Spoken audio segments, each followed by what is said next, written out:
गँगवॉरची ही थरारक घटना आहे नांदेड शहरातली. शुक्रवारी 3 एप्रिलच्या मध्यरात्री 1:30 ते 2च्या सुमारास घडलेली. दोन गँगमध्ये झालेल्या रक्तरंजित राड्यात एकाच वेळी तिघांची निर्घृण पद्धतीने हत्या झाल्यानं नांदेड जिल्हा हादरून गेलाय. धारदार शस्त्रांनी वार केल्यानं सदा गँगचा म्होरक्या अरिजित सिंग चव्हाण याचा जागीच मृत्यू झालाय. तर याच हल्ल्यात समोरच्या टोळीतील सय्यद आवेज आणि मोहम्मद अरबाज हे दोघे जण गंभीर जखमी झाले होते. नंतर त्यांचाही मृत्यू झाला.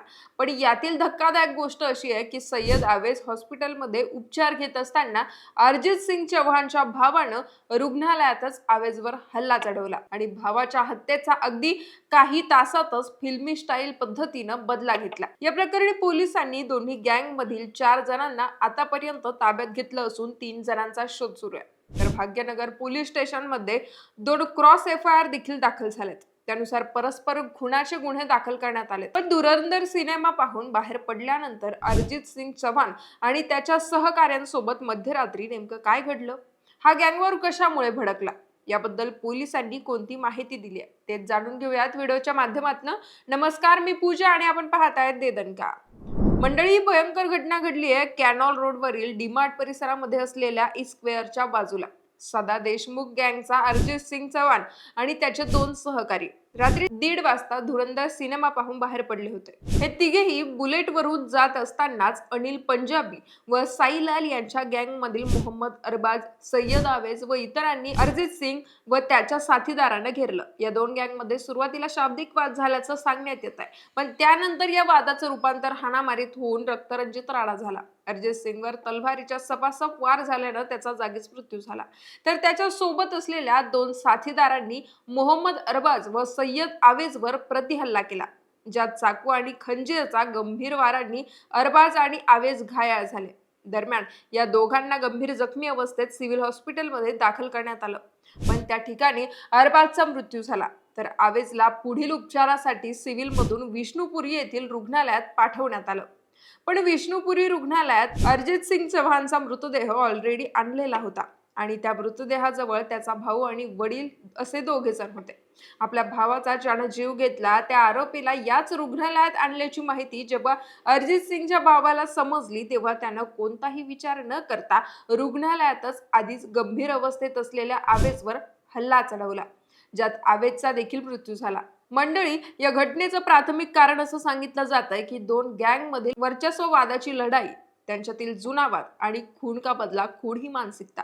पण 2 गटातील हा रक्तरंजित राडा नेमका कशामुळे घडला याचं ठोस कारण अद्याप समोर आलेलं नाहीये. या घटनेची माहिती मिळताच नांदेड पोलिसांनी तात्काळ घटनास्थळी धाव घेतली. घटनेचं गांभीर्य ओळखून वरिष्ठ पोलीस अधिकारी देखील घटनास्थळी तातडीनं पोहोचले होते. फॉरेन्सिक टीमच्या माध्यमातून पुरावे गोळा करण्यात आले. दरम्यान पोलिसांनी परिसराची नाकेबंदी करून या प्रकरणाचा तपास सुरू केल्यानंतर 4 जणांना अटक केल्याची माहिती मिळते. तर फरार झालेले 3 जण पोलिसांच्या रडारवर आहेत.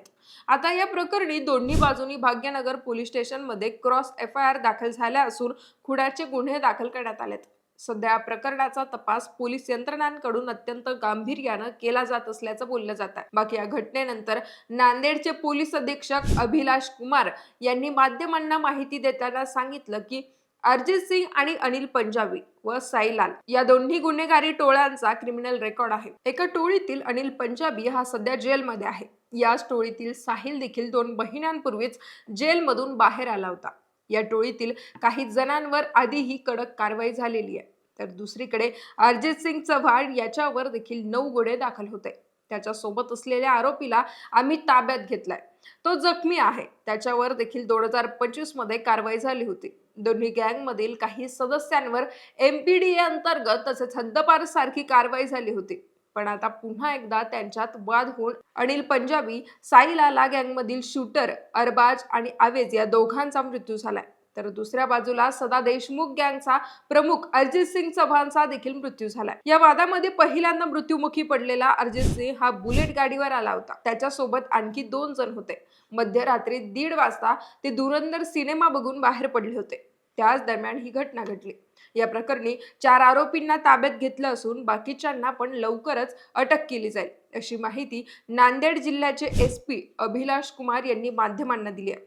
तसंच दोन्ही गँगमधील या वादाचं नेमकं कारण काय होतं याचा तपास पोलिसांकडून सुरू आहे. बाकी नांदेड शहरात मध्यरात्री घडलेल्या गँगवॉरमध्ये तिघांची हत्या झाल्यानं संपूर्ण जिल्हा खळबळला असून तसंच दोन्ही गँगमधील या वादाचं नेमकं कारण काय होतं याचा तपास पोलिसांकडून सुरू आहे. बाकी नांदेड शहरात मध्यरात्री घडलेल्या गँगवॉरमध्ये तिघांची हत्या झाल्यानं संपूर्ण जिल्ह्यात खळबळ उडाली असून भीतीचं वातावरण निर्माण झालंय.